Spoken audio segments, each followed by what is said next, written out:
Lux presents Hollywood.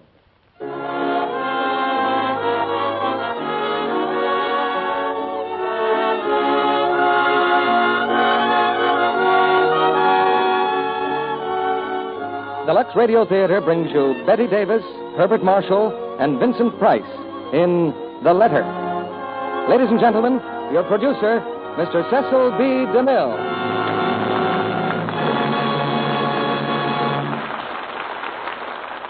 Greetings from Hollywood, ladies and gentlemen. Some stars are born to fame. Others have fame thrust upon them. Then there's a third kind, like Bette Davis. All the honors in Hollywood have come to her at one time or another. Those who judge stars by box office value place her among the leaders. Those who judge by purely artistic standards accord her the same position. She's won the Academy Award twice, and yet I doubt whether Bette has ever been completely satisfied with one of her performances. Like most great artists, she always found some detail that might be improved, but neither the box office nor the critic judge as harshly as her own instinct. Tonight, we present Bette Davis in The Letter by Somerset Maugham. She gave one of her finest performances in the Warner Brothers picture, and that was only fitting, because it was in another Maugham story called Of Human Bondage that Bette really came of age as an actress. The Letter packs the drama of a lifetime into a few weeks of love and violence and death. It's a great play for a great actress. But you'll hear more than one star performance, because Herbert Marshall will play opposite Bette in the same part he had in the picture. And our third star is Vincent Price, who makes his first appearance here tonight. When I was first connected with the theater, the audience which enjoyed a production like this was limited to the few hundred people who could crowd into a Broadway playhouse. You can picture the riot there'd be if tonight's stars were appearing on Broadway for one night only. But today, Lux Flakes has made it possible for 30 or 35 million people to hear the play at the same time, and every one of you has the best seat in the house. The soldier in New Guinea is in the third row center, right beside the banker who is listening from his Park Avenue apartment. And Lux Flakes is at work in both places, in millions of American homes and abroad, where a steel helmet may do double duty as a washtub. Here's the curtain now for the first act of The Letter, starring Bette Davis as Leslie, Herbert Marshall as Robert Crosby, and Vincent Price as Howard Joyce.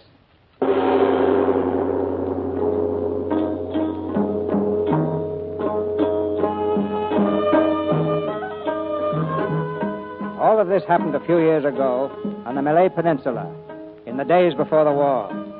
Just north of Singapore lay the great rubber plantations, kingdoms of commerce, built by natives and white men. On this particular night, in the main bungalow of one of these plantations, a light burns dimly through a shaded window. The night is hot and humid, the soft breeze heavy with the scent of flowers. A clouded moon hangs low in the sky, filtering slowly through the trees, making patterns of shimmering silver on the ground. There is deep silence. Suddenly, the door of the bungalow is flung open.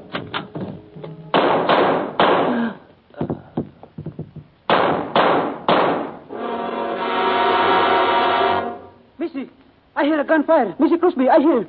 That man, that is Mr. Hammond. Is he dead? I think him dead. You see him, Missy Crosby? Do you know where the new district officer lives? Yes, Missy. Send someone for him at once. Say there's been an accident and Mr. Hammond's dead. Yes, Missy. And get word to my husband. He's out somewhere on the number 4 plantation. Yes, Missy, I try.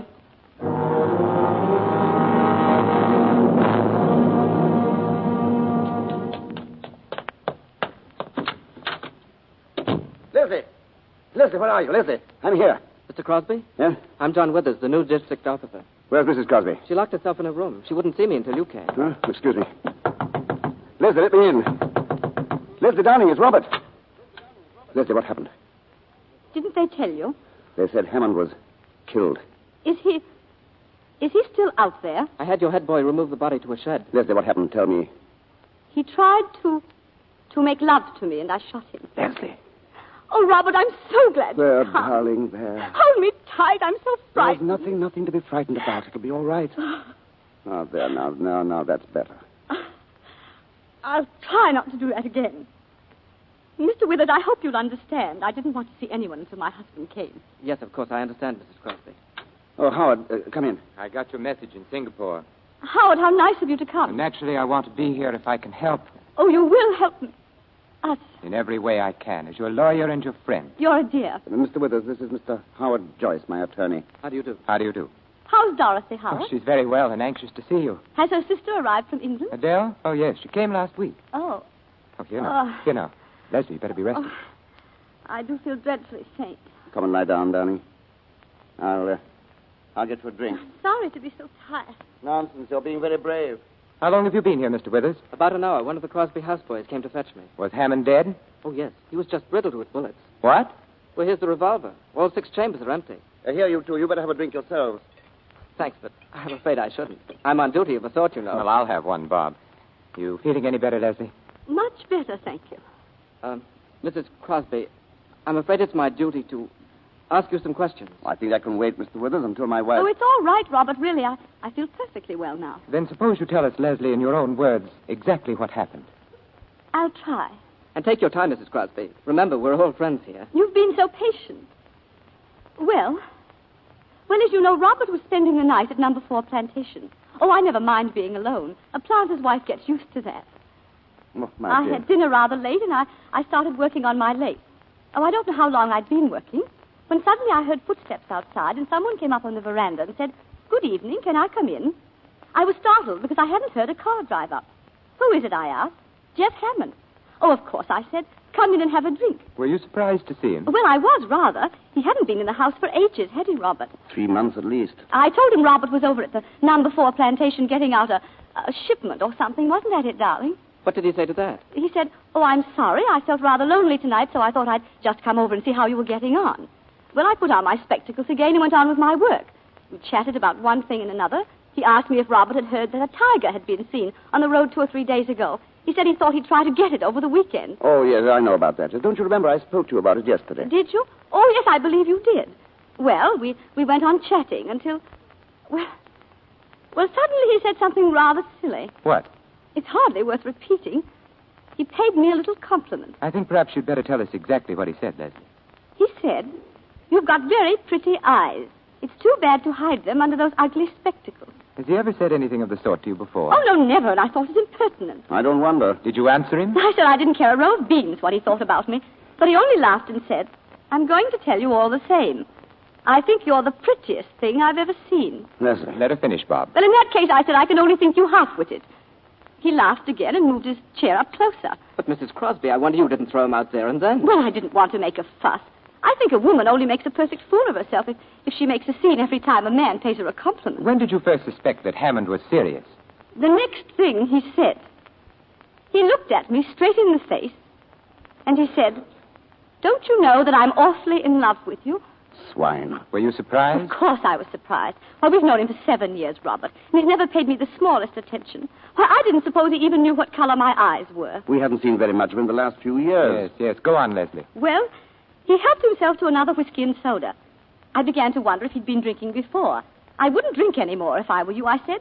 He emptied his glass and asked me in a funny, abrupt way, "Do you think I'm talking to you like this because I'm drunk?" I said, "That's the most obvious explanation, isn't it?" Oh, it's awful having to tell you all this. I'm so ashamed. I wish there was some way we could spare you, Mrs. Crosby. Leslie, it's for your own good that we know the facts, all you can remember of them. Very well. I'll tell you the rest. I got up from my chair. I was standing in front of the table about here. He rose and stood in front of me. "Good night," I said. But he just looked at me, and his eyes were all funny. "I'm not going," he said. Well, then I began to lose my temper. "You poor fool. Don't you know I've never loved anyone but Robert? And even if I didn't love Robert, you're the last man I should care for." He answered, "Robert's away." Well, that was the last straw. Oh, I wasn't frightened, just angry. "If you don't go away this minute," I told him, "I'll call the boys and have you thrown out." I walked past him to call the boys, and he took hold of my arm and swung me back. Oh, I screamed as loud as I could. He flung his arms about me and began to kiss me. I struggled to tear myself away from him. Oh, he seemed like a madman. He kept talking and talking, saying he loved me. Oh, it's horrible. I can't go on. I'm very sorry, Leslie, but we'll have to know the rest. Well, he lifted me in his arms. I struggled to get free, but he was too strong. He started to carry me, and And then he stumbled on those steps, and I got away from him. Suddenly, I remembered Robert's revolver in the drawer of that chest. He got up, but I reached it before he caught me. Oh, it was all instinctive. I didn't know what I was doing. I didn't even know I'd fired. I heard a report and saw him lurch toward the door. I followed him out to the veranda. He staggered across the porch and fell down the steps. I don't remember anything more, just the reports, one after another, until there was a funny little click, and the revolver was empty. And suddenly I looked down and saw him lying there, lying in the moonlight. It was only then that I knew what I'd done. My poor darling. Mrs. Crosby, may I say I think you behaved magnificently? I'm terribly sorry we had to put you to the ordeal of telling us all this. Well, you were all very kind. It's quite obvious the man only got what he deserved. Withers, if you'll come with me, I'd like to see the body for a minute. Oh, yes. Yes, I'll take you to the shed. We'll only be a few minutes. My poor child. Oh, Robert, what have I done? You've done what any woman would have done in your place. Only 9/10 of them wouldn't have had the courage. And yet I'd give almost anything if I could bring him back to life. So horrible to think that I killed him. Leslie, why, there isn't a man or a woman in the colony who won't be proud to know you. Darling, we have been happy, haven't we? You've been the best wife a man could have. I'm grateful for all the time we've been together. Oh, Robert, don't say it that way. It sounds so in the past. Oh, nonsense. We've got most of our lives ahead of us. Oh, if only there was something I could do to help you right now. You can love me. That's all I need. I've always loved you. Yes, but now. Leslie, darling, if I could love you any more, I would now. Robert.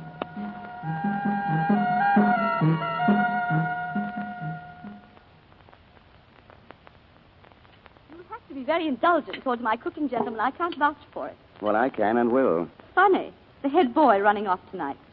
Yeah, it is odd. Well, he couldn't have done any better than this, my dear. It's delicious. It certainly is. Thank you, gentlemen. I think we should start for Singapore as soon as we're finished.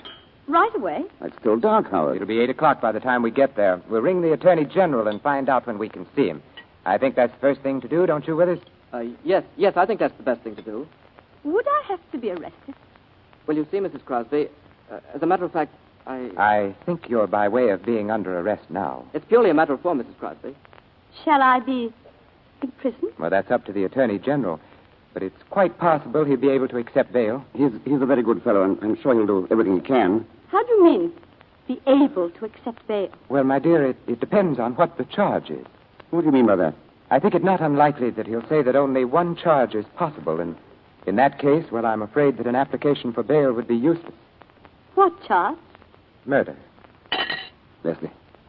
Oh, I'm quite all right. More coffee, dear. No. As a matter of fact, if we're going to leave, I'd better put a few things together. I won't be long. Let me do it, Robert. No, don't bother, dear. Oh, Leslie, Yes? there's just one question I'd like to ask you. Yes, what is it, Howard? Just before, when I was looking at Hammond's body, Oh, yes? it seemed to me that some of the shots must have been fired after he was lying on the ground. I'm afraid it sounds very cold-blooded. But I was so terrified I didn't know what I was doing. Everything was confused and blurred. Well, there, Leslie, I shouldn't even have brought it up tonight. Put it out of your mind.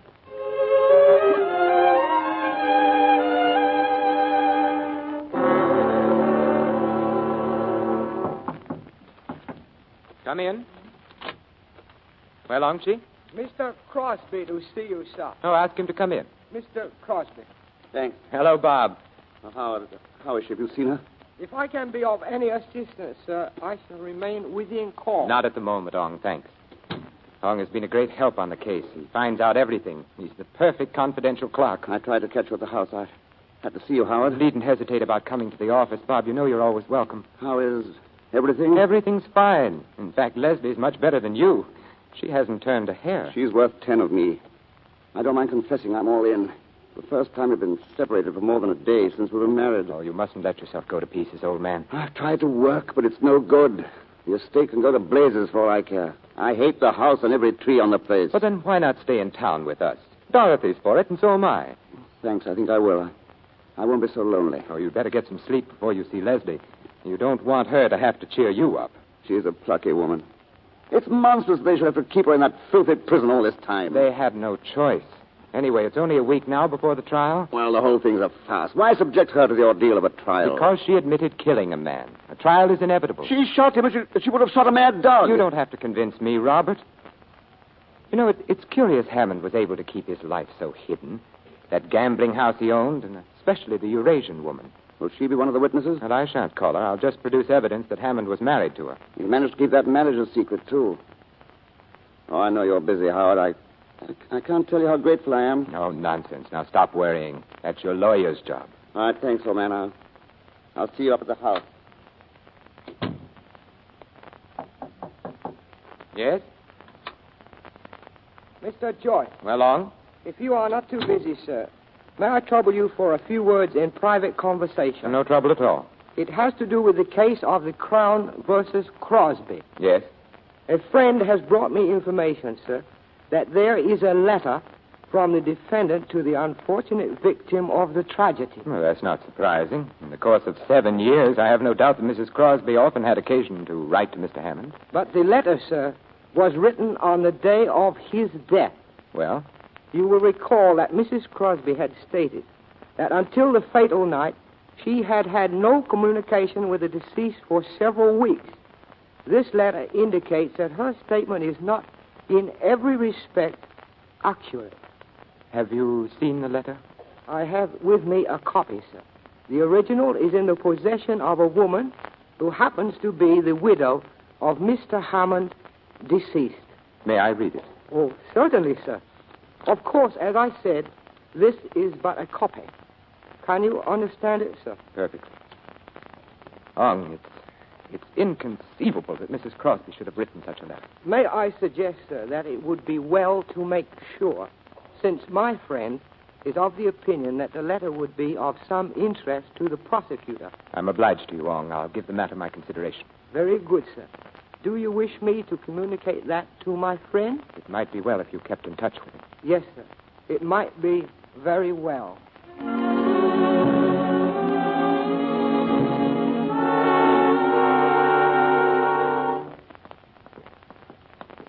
You may stay in the visiting room as long as you want, Mrs. Crosby. It's the warden's orders. That's very nice of him, thank you. Howard, how good of you to come. I wasn't expecting you today. Good morning, Leslie. You're looking very well. Thank you, Howard. Well, the trial's only 5 days off now. I know. Each morning when I awake, I say to myself, 1 day less. Just like I used to at school with the holidays coming. Oh, Leslie. Oh, don't feel sorry for me, Howard. The time has really passed quite quickly. I've read a great deal and worked on my lace. But I will confess something to you, Howard. I'm not looking forward to testifying in court. Leslie, one of the things that has impressed me is that each time you've told your story, you've told it in exactly the same words. You've never varied a hair's breadth. And what does that suggest to your legal mind? Well, it suggests either that you have an extraordinary memory or that you're telling the plain, unvarnished truth. I'm afraid I have a very poor memory. Leslie, I suppose I'm right in thinking that you had no communication with Hammond for several weeks before the catastrophe. Oh, quite. I'm positive of that. Let's see. Well, the last time we met was at a tennis party at the McFarrans. I don't think I said more than 2 words to him. And you hadn't written to him? Oh, no. At one time, you'd been on fairly intimate terms with him.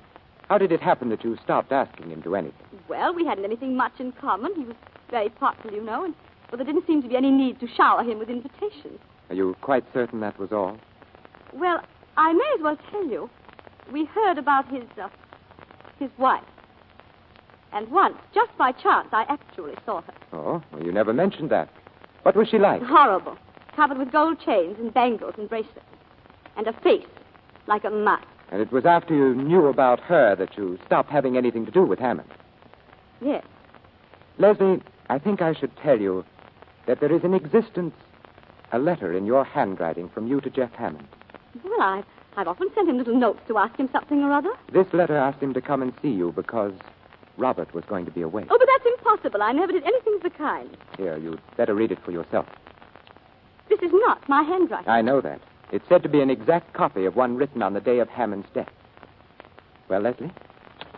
What does it mean? That's for you to say, Leslie. I didn't write it. I swear I didn't write The it. original is in your handwriting. It would be useless to deny it. But it could be a forgery. It would be difficult to prove that, Leslie. It would be very easy to prove that it was genuine. Well, it's not dated. It might have been written years ago. Oh, if you'll just give me a little time, I'll try to remember. Leslie, the prosecution could cross-examine your houseboys. They would soon find out whether someone took a letter to Hammond on the day of his death. I swear to you, I did not write this letter. Very well.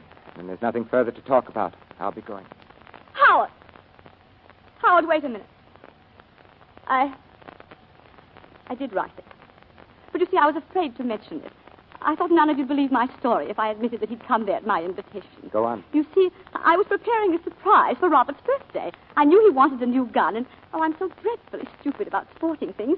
I thought I'd talk to Jeff about it and get him to order it for me. Perhaps you've forgotten what's in the letter. Will you have another look at it? No, I don't want to. Then let me read it to you. Robert will be away. I absolutely must see you. I'm desperate, and if you don't come, I won't answer for the consequences. Don't drive up to the door. Leslie, I'll have to talk to you very plainly. I told Robert today that I was certain of your acquittal. And I didn't say that just to cheer him up. I don't believe the jury would have retired at all. But this letter alters the case completely. I won't tell you what I personally thought when I read the letter. The duty of counsel is to defend his client and not to convict her, even in his own mind. I don't want you to tell me anything but what is needed to save your neck. Oh. They can prove Hammond came to your house at your urgent invitation. I don't know what else they can prove, Leslie, but if the jury comes to the conclusion that you didn't kill Hammond in self-defense... I know they're... Leslie! Matron, quickly! Yes, sir? Call the nurse. Mrs. Crosby is ill.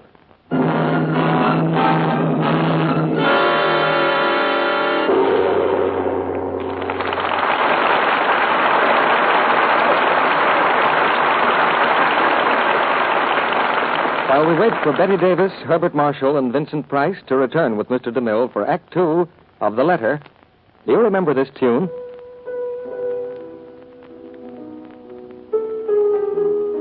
It's a song I've always liked. Remember? Night and day, you are the one. Only you beneath the moon and under the sun. Isn't that what every woman would like to hear? And she can hear it if she's the charming person she's meant to be. And don't think you must be a great beauty to be charming. Think, don't you know women who aren't beautiful or even pretty, yet their whole being draws you to them. They're warm and gay. Yes, and aren't they always very dainty, flower fresh and immaculate? And isn't that the picture in your mind when I speak of LUX girls? They go together, LUX and daintiness. Yes, because these gentle LUX flakes make this appealing quality so very, very easy to have. We women are busy. Oh, yes, there's so much to do these days. But all the more reason to remember LUX. It's so quick. That dainty habit of dipping under things daily in LUX, a little thing seemingly, but a major part of charm. So let's never be too busy to use LUX fake flakes for undies each day. The ABC of charm is LUX. Then you're sure to hear from the one you want most to hear it from. Night and day, you are the one. Only you beneath the moon and under the sun. We pause now for station identification. This is CBS, the Columbia Broadcasting System.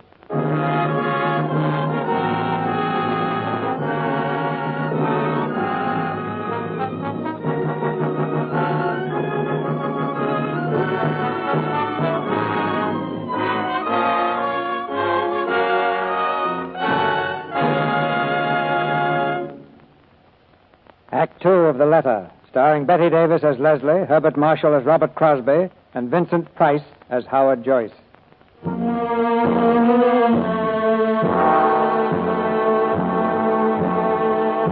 In that split fraction of a moment, before her mind slipped into blackness, Leslie Crosby realized that the letter she had written to Jeff Hammond was damning evidence. Evidence enough to hang her. Now, a few minutes later, in the first aid room of the prison hospital, she leans wearily back in a chair, her eyes half closed. I'm afraid I've made rather a mess of things. I'm sorry. For Robert, not for me. You've distrusted me from the beginning, Howard. That's neither here nor there, Leslie. Who's got the letter now? The Eurasian woman who was Hammond's wife. Oh. Howard, are you going to let me be hanged? What do you mean by that, Leslie? You could get hold of the letter. Do you think it's so easy to do away with unwelcome evidence? But surely nothing would have been said to you if the owner wasn't prepared to sell it. That's quite true. But I'm not prepared to buy it. Oh, but it wouldn't be your money. Robert has saved some. I wasn't thinking of the money. I don't know if you will understand this, Leslie, but I've always thought of myself as an honest man. You're asking me to do something which is no different from suborning a witness. Do you mean to say that you can save me and you won't? What harm have I ever done you? You can't be so cruel. I want to do my best for you, Leslie. But a lawyer has a duty to his profession and to himself. I can't do what you ask. Oh, poor Robert. He doesn't deserve it. He's never hurt anyone in his life. He's so kind and simple and good. And he trusts me so. I mean everything to him, everything in the world. And this will ruin his life. Oh, I know what you're thinking. You despise me. You think he's well rid of me if they do hang me. It isn't important what I feel about you. Do you understand? But I'm going to do what I can. Oh, Howard. Bob will want to know what the money's for. Will it be a very large sum? Well, I imagine this woman has a pretty shrewd idea of the letter's value. You won't have to show Robert the letter, will you? I'll do everything possible to prevent it. He'll be an important witness, and he should be as firmly convinced of your innocence as he is now. And after the trial? I'm going to try to save your life. Oh, if Robert loses his trust in me, he loses everything. It's strange that a man can live with a woman for 10 years and not know the first thing about her.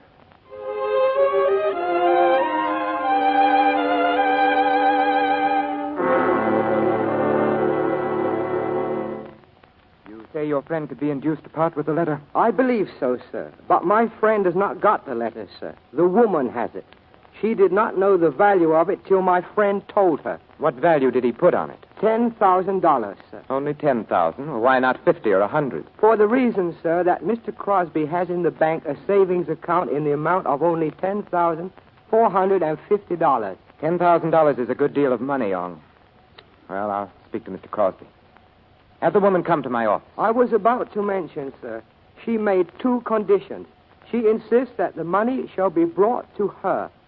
I can take you to the house whenever you are ready. What is the other condition? That Mrs. Crosby shall bring it to her personally. Why, you must be mad. Great heavens, man. Do you suppose Mrs. Crosby can just walk out of a prison cell whenever she feels like it? My friend thinks you could arrange to have her stay at your house until the trial. I believe the judge will permit it if you are responsible for her. Very well. Ong, tell me something. Yes, sir. What are you getting out of this? $2,000, sir, and the satisfaction of being of service to you and our client.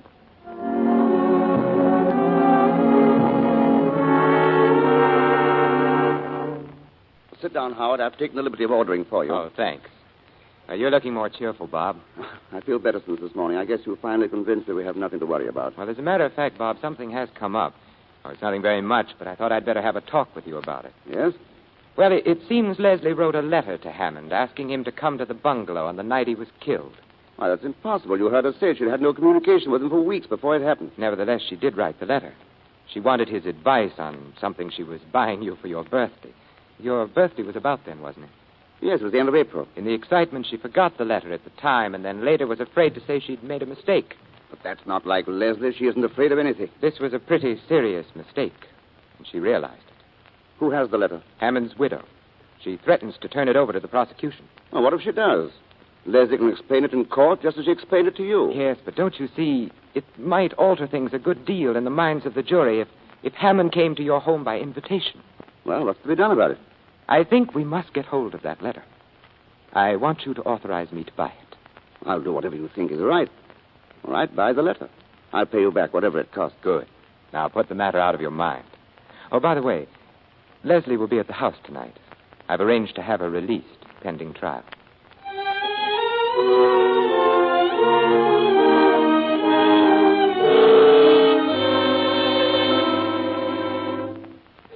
Don't tell me that's the same lace I saw you working on at the McFerrins. How can you go so fast? Well, I hadn't anything much else to do this past month. What's it going to be? It's too fine for a tablecloth, surely.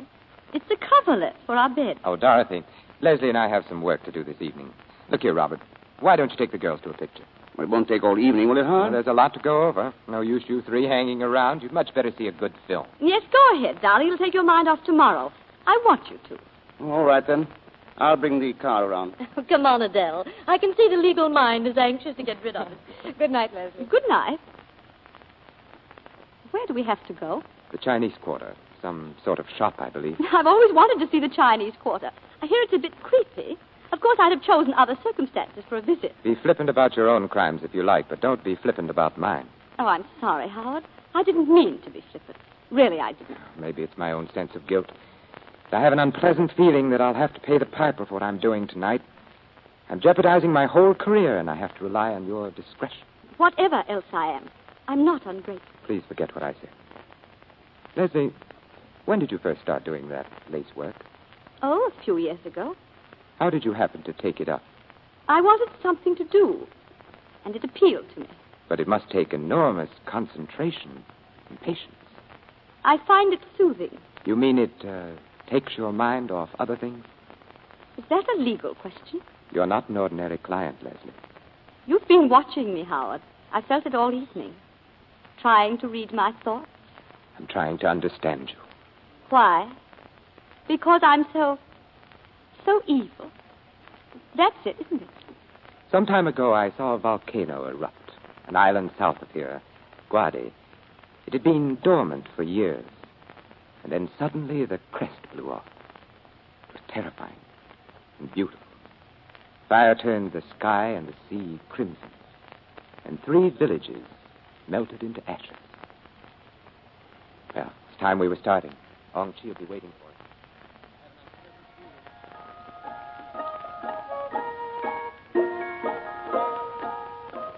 Come in, please, come in. This is the shop of my friend. If you will wait here, I shall return in just a moment. And let's not be too long about it, Ong. I will speak to the lady at once, sir. They seem to have a little of everything to sell here. Yes, most of these shops do. That looks like good jade. And this dagger. See the workmanship on the ivory handle? Imagine all that on a knife. He who kills with an unworthy tool commits 2 crimes, one against himself. Will you follow me, please? The lady will see you now.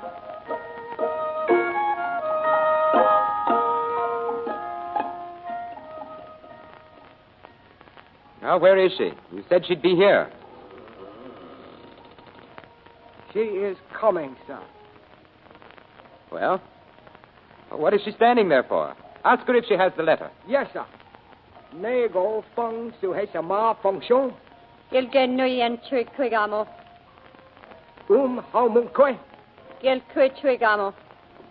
Mrs. Crosby, I regret, but the veil that you wear over your head, Mrs. Hammond requests that you remove it. Of course. 叫佢行嚟呢處。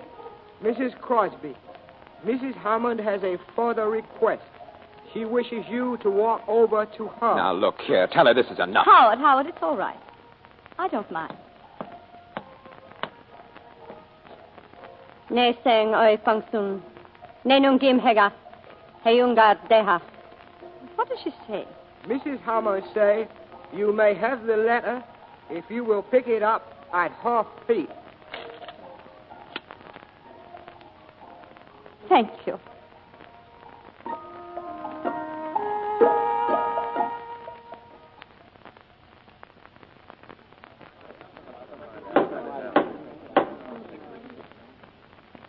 Gentlemen of the jury, have you agreed upon a verdict? We have, Your Honor.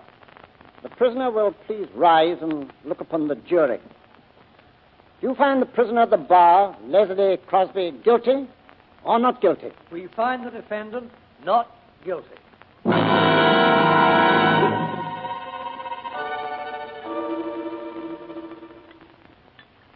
And from that day on, I made a solemn vow that I wouldn't make another cocktail until Leslie was acquitted. So if these aren't up to my usual high standards, remember, I'm out of practice. Dorothy, darling, they're wonderful and never been better. Robert Crosby, right now you wouldn't know what you were drinking. I guess that's right. I can't taste or think or feel. All I can do is keep saying to myself over and over, Leslie's safe. Darling. Well, ladies and gentlemen, anyone planning to bathe, shower, or sponge before dinner should be getting at it. Well, a shower for me. Oh, I've laid out some things for you, Leslie. Thank you. Darling, I'm going to tidy myself up a bit. No, don't go there. I shan't be a minute. Well, there's something I particularly want to talk to you about. And, Howard, I want to see you, too. I want your legal opinion. Oh, you do? Well, what's up? Well, I want to get Leslie away from here as quickly as possible. Well, I think a bit of a holiday would do you both good. No, I mean for good. But how could we? Well, you can't very well throw up your job. Well, I've got something in view that's much better. It's in Sumatra. We'll be away from everybody, and the only people around us will be Dutch. We'd start a new life. The only thing is that you'll be awfully lonely, darling, at the start. Oh, I wouldn't mind that. I'd like to go, Robert. I don't want to stay here. That settles it, then. I'll go straight ahead and we can fix things up at once. Is the money as good as here? Well, I hope it'll be better. At all events, I'll be working for myself and not for a company in London. What do you mean? Why should I go on sweating my life out for other people? This plantation belongs to a Malacca Chinese planter who's in financial difficulties, and he's willing to let it go for $30,000 if he can get the money the day after tomorrow.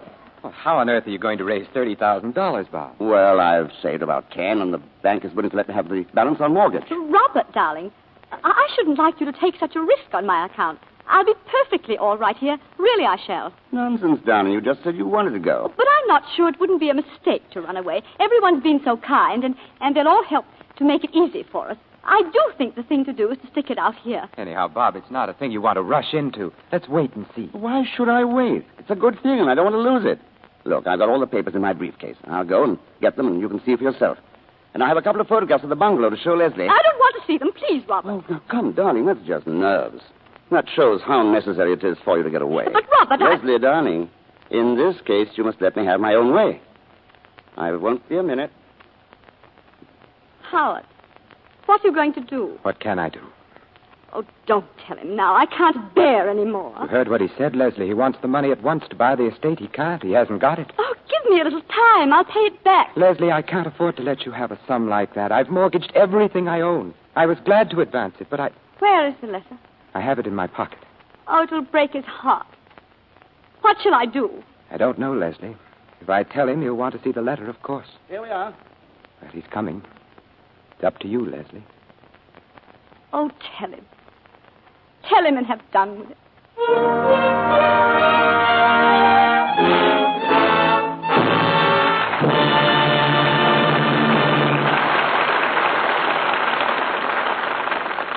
Mr. DeMille presents Betty Davis, Herbert Marshall, and Vincent Price in the final act of The Letter in a moment. Right now, we have a special guest to tell you not about Lux Flakes, but about our boys who have been dishing it out to the Japs, and taking it, too.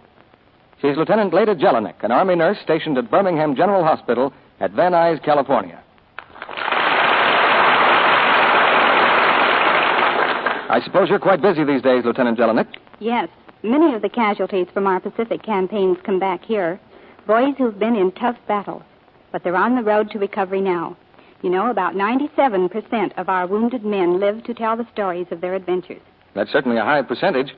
Thanks to the quick treatments they get. Drugs administered right on the field give a man a fighting chance even before he gets to the hospital. And that's why I'm here tonight. I want to say thank you to you women of America for the used fats you saved. Fats that help make many of those medicines. Things like sulfa ointment, opiates, and tannic acid for burns. Your used kitchen fats are made into hundreds of military medicines we use every day. We need them desperately now, and will continue to need even more as we carry the attack to the enemy. So, please, keep right on saving used fats and turning them in. The medicines they make will help bring these boys back alive. Thank you, Lieutenant Leda Jelinek. Yes, ladies, every drop of grease from your frying pan or broiler will help make more of those life-saving medicines. So put aside a tin can of any size or shape, never use glass, and pour in every drop of used fat. Don't throw out even a spoonful, no matter how burned or black or smelly it is. Just a tablespoonful a day will add up to a pound a month. And your butcher will give you 2 meat ration points for each pound, as well as 4 cents when you turn it in. Within 3 weeks, it will be ready to be made into life-saving drugs. Remember, your used kitchen fats may save a wounded man's life. Now, Mr. DeMille returns to the microphone. After the play, we'll ask Betty Davis about a certain special hobby of hers. But now here's the curtain for the third act of The Letter, starring Betty Davis, Herbert Marshall, and Vincent Price.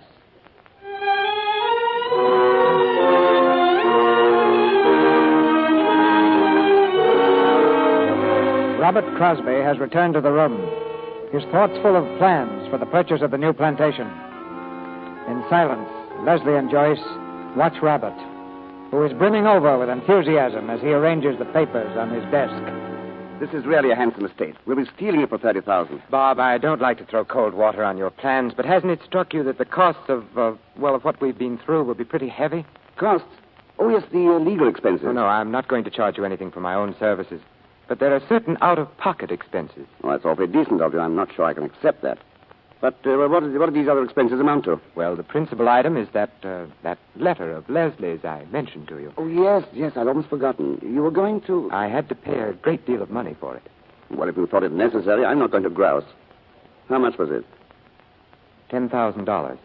$10,000? Why, well, you must have been mad. You may be quite sure, Bob, I wouldn't have given that if I could have got it for less. But that's every cent I have in the world. Why didn't you let them bring the letter in and explain it to the jury? I didn't dare. Do you mean it was absolutely necessary to suppress it? If you wanted Leslie acquitted. But what was there in the letter? I told you at the time. It was very stupid of me, Robert. I remember now. You wrote to Hammond to ask him to come to the bungalow. Yes. You wanted to get something for me, didn't you? Yes, I wanted to get you a gun. He knew all about that sort of thing, and you know how ignorant I am.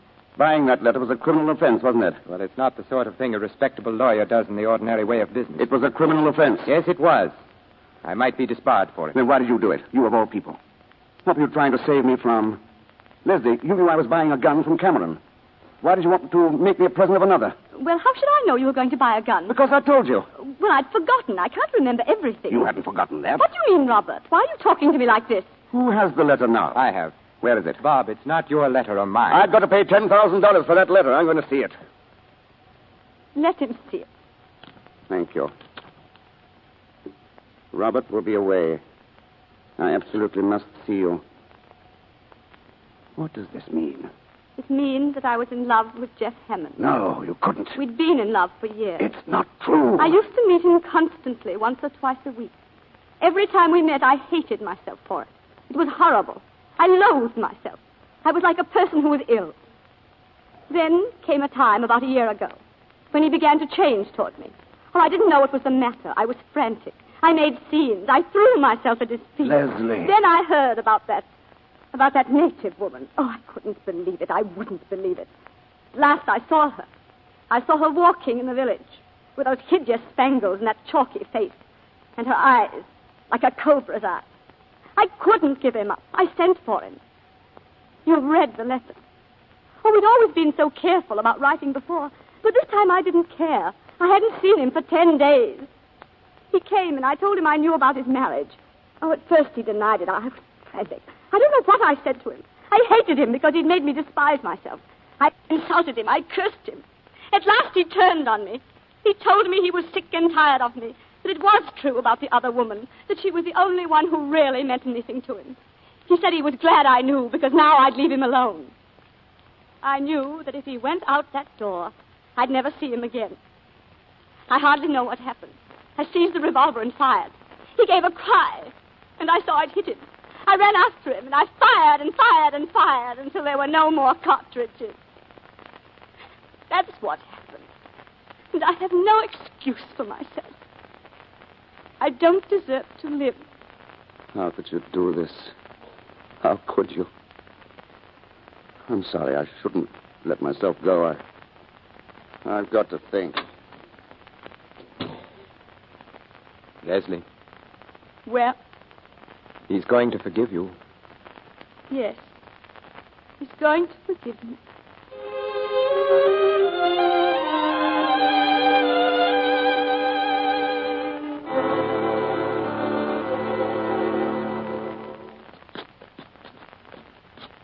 And the fifth couple are the Prescott's. Oh, yes, Robert's told me about them. Oh, you'll adore them, Leslie.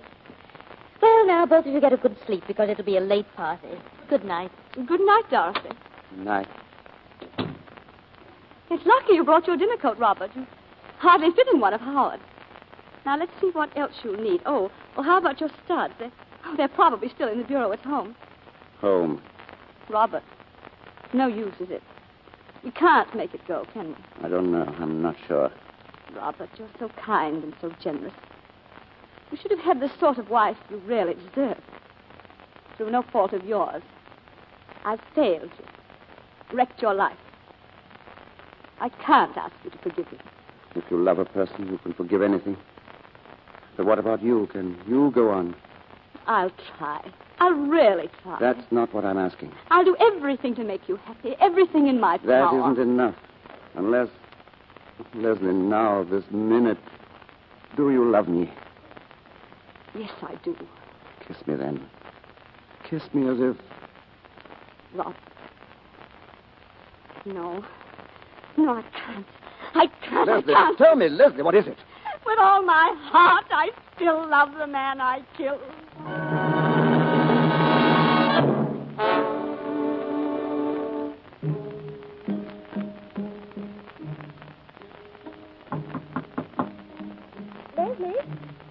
Leslie, let me in. My dear, they're all waiting for you. This is your party, you know. I'm sorry, Dorothy. I took rather long to dress. Why, Leslie, isn't that your lace work? Yes. Were you working on it just now? A little. I'm anxious to finish it. Oh, Leslie, please come downstairs. Of course, dear. In a few minutes. Very well. When did you first start doing that lace work, Leslie?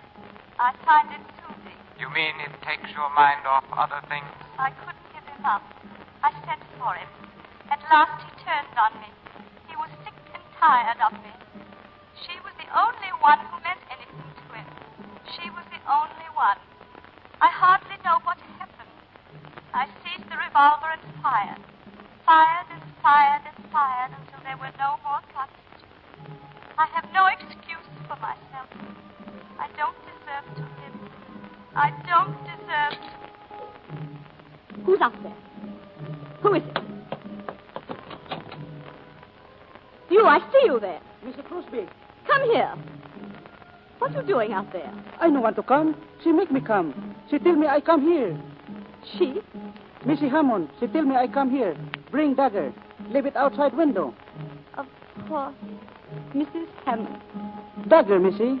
She bring dagger to you. She's here, then? Yes, Missy Hammond on path by gate. You no go in garden, Missy Crosby. She kill you. She wait there. That is what dagger mean. She kill you, you go in garden. Missy, you no tell police I come? Missy, you no tell police I come? Dagger, see the workmanship on the ivory handle. Imagine all that on a knife. He who kills with an unworthy tool commits 2 crimes, one against himself. I don't deserve to live. I don't deserve to live. I don't deserve to live. Leslie. Leslie. Yes? Leslie, you've got to do something about Robert. He's acting very strangely. What is it? I don't know. At first I thought he was drunk, but it's worse than that. I'll be right down. But where will you ship from, Crosby? Oh, it's near a good harbor, only 5-6 miles away. And I can ship my rubber for less money, or to get ahead fast. In 10-15 years, I can live in London, travel, do anything I please. Robert, will you come with me, darling, please? Not now, darling. Maybe later. I'm telling the boys about my new plantations. Sounds like quite a place. Of course, we'll miss Singapore. Our friends are here, and we've had some mighty fine times. No English people in that part of Sumatra, only Dutch and natives. Going to be a little lonely at first, maybe, but we'll get used to it. Robert. There'll just be the 2 of us. But my wife's a good sport. Always can count on her. She's not afraid of anything. And we'll have each other. That's the important thing. Stop it, stop it. I can't stand anymore. I can't stand it. Give me a drink. I want a drink.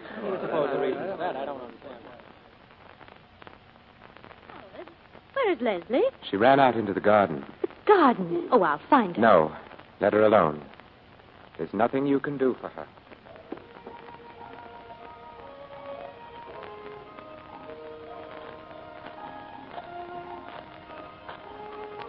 You no go in garden. She kill you. You go in garden, Missy.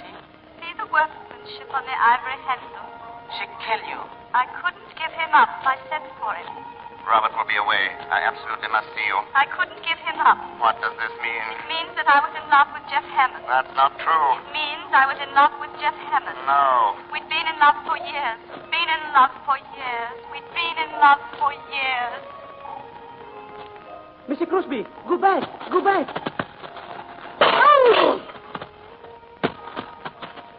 You killed her.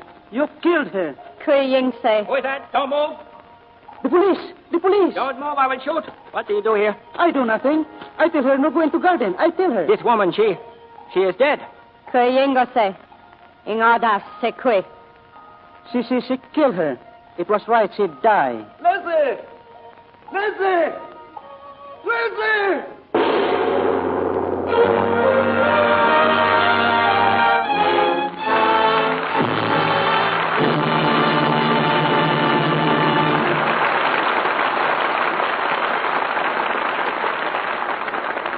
Our stars will return for a curtain call in just a moment. Meantime, we take you to a home, almost anywhere, and a mother who might be almost anyone. Mrs. Thompson is in her kitchen, and she's getting ready to do her dinner dishes. There. All scraped and rinsed. Now, why, that's funny. I know it was here when I did the luncheon dishes. Now, where did I put it? Not on the table. The closet. I know I haven't used it all. A box lasts me practically a month. Well, I suppose I could use the laundry soap, but it takes forever to make suds. Besides, it's hard on my hands. Alice! Oh, Alice! Do you know what happened to the box of Lux Flakes I keep here on the drain board? Oh, well, you bring it right down this minute. I need it for the dishes. Well, do your sweater later, dear. I have to have it now. Yes, I'll have to get a box for the bathroom when I go to the store tomorrow. The man said he expected more this week.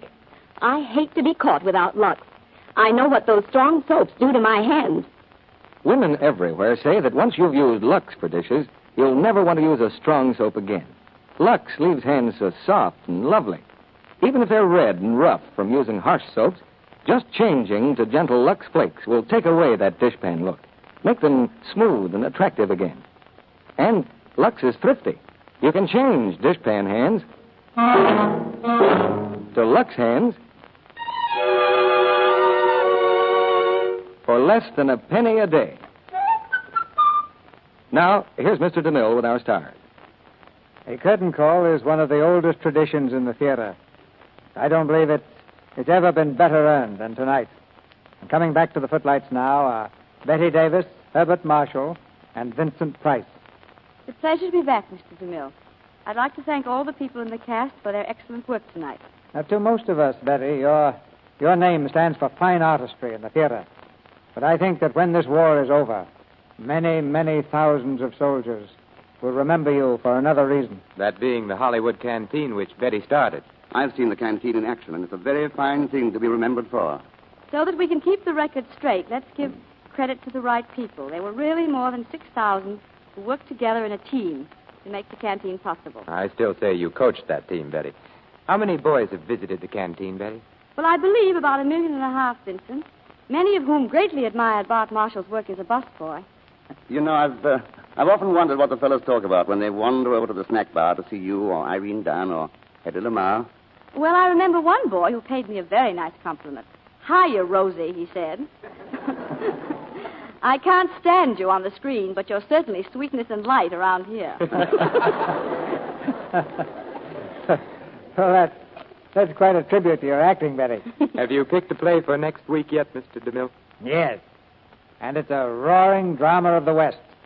Republic's current screen hit in Old Oklahoma. And our stars will be Roy Rogers, Martha Scott, and Albert Decker. It's the story of a girl and a cowboy who discover romance as well as oil in the rich land of Oklahoma. And besides a thrilling drama, we'll also have the songs of Hollywood's great cowboy star, Roy Rogers. Very exciting evening, CB. Good night. Good night. Good night. Good night. Good night. Any theater should be thankful for players like you three.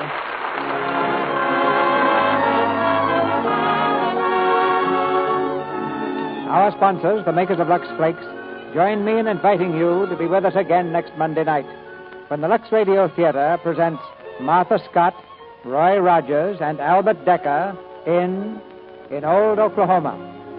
This is Cecil B. DeMille saying good night to you from Hollywood.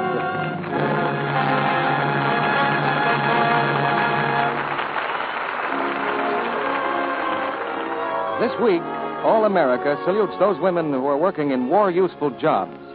Women must get into the war with their hands as well as their hearts, until victory is finally won. Betty Davis has just finished the picture Mrs. Skeffington at Warner Brothers, and is currently seen in Old Acquaintance. Herbert Marshall appeared through the courtesy of Metro-Goldwyn-Mayer.